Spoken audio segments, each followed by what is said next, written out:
Hey guys, thanks for joining me for Learning Target 4. This one is writing quadratics in vertex form. Last Thursday during our Zoom meeting, I had a good question from Jarvis. I'm going to give you a shout out, Jarvis. He was asking when we're going to start working with equations, right? With quadratics, so far there's been graphs, there's been tables. When will we actually see some equations? Well, today we're going to take a look at the first of three types of forms that we can write quadratic functions as an equation. And that first one is vertex form. Later on, we'll talk about factored form and standard form. Today, we're going to focus on vertex. Now, I've said the word form several times.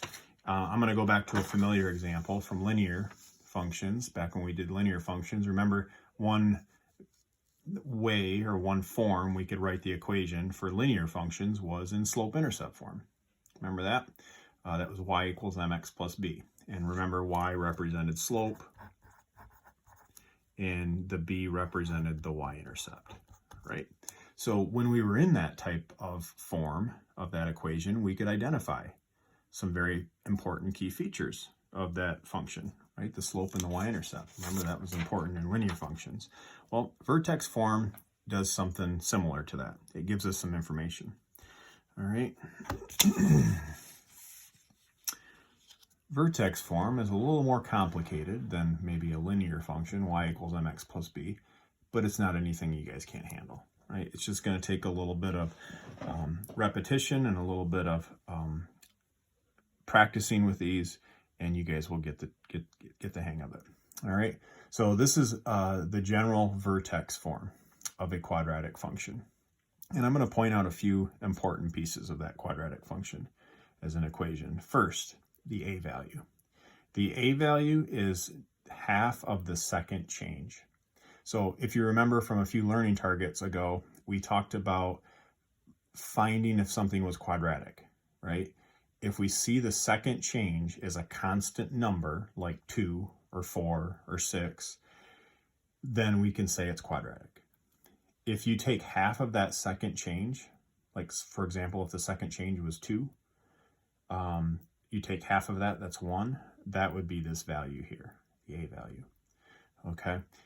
Think of it kind of like slope in a way. It kind of tells us, and you'll see in a few of the examples in just a minute, it kind of tells us how steep the U-shape will be, what direction it's going to be pointing up or down. I think you guys will get the idea once we look at a few examples here in just a minute, okay? So that's the a value.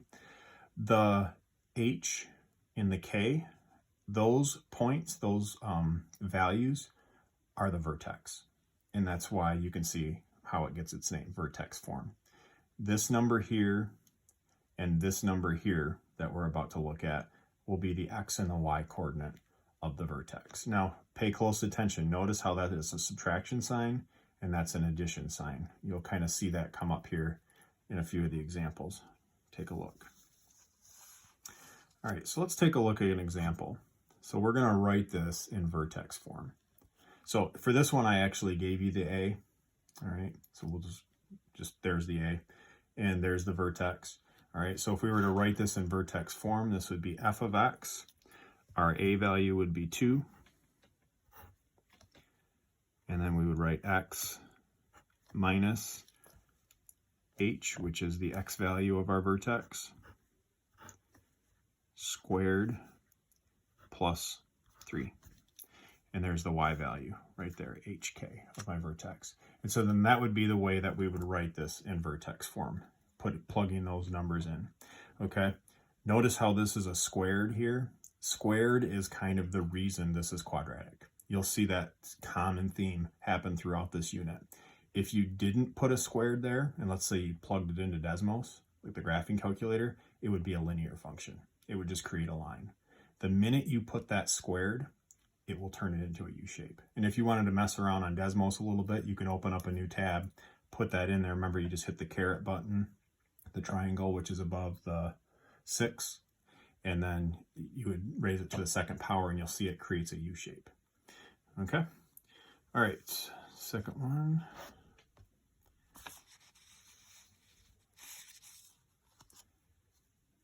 All right, for this one, when I was making the notes, I actually already put it in. But you can go ahead and see where I get the numbers, right? The 1 comes from the A, if the A is 1.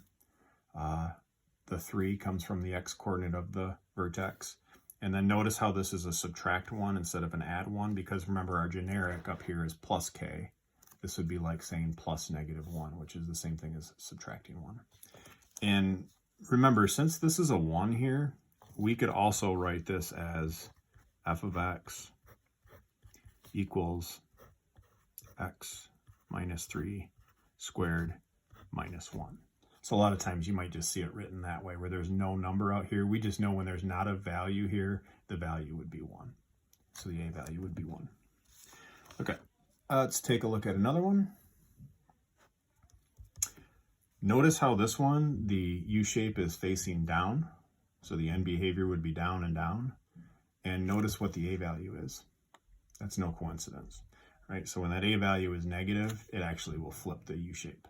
And again, you could try that in Desmos and play around with it a little bit. You can see that turns the U-shape upside down. So this would be x minus 2, right? X value plus 3. All right. So that's the way we write our quadratic functions using that form. All right. Actually, I'm going to get adjusted here with my notes. So I'm going to put another video. You'll see right below it in the Google Doc. So you can go ahead and click that. I'll just call it part 2.